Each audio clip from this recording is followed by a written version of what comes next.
Hi everyone, I am Shreya from Analytics and today I am back with yet another video in which I will be talking about how to start your data science career having no prior experience. Before starting, do not forget to subscribe to our channel and follow us on our social media handles so you do not miss any important updates in the growing field of tech space. So let's get started.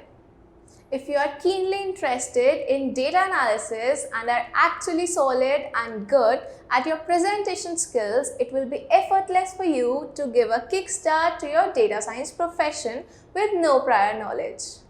Additionally, if you have finished a bachelor's qualification and your subjects include maths, statistics and economics, it will be like cherry to your cake for your understanding.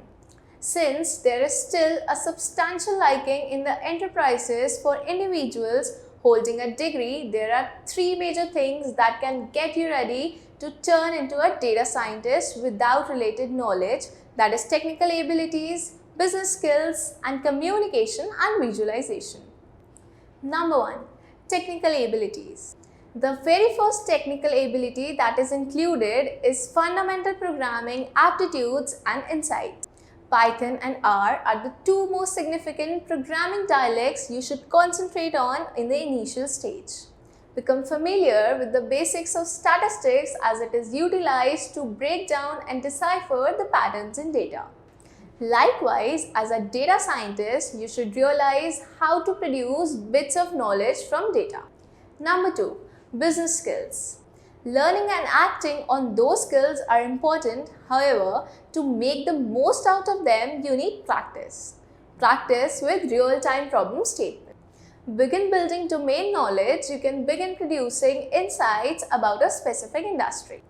Connect and accept exhortation from pioneers or the leaders of the area.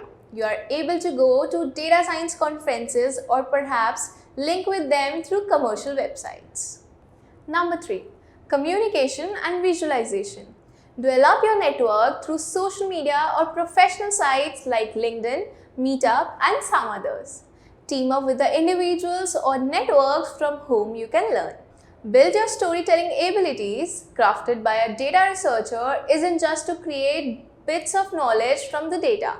However, it is similarly significant how well you can introduce it and impact the end users. So this is it for today. I hope you find this video informative. So do not forget to share the video with your friends, hit the like button, leave a comment and subscribe to our channel. Stay healthy.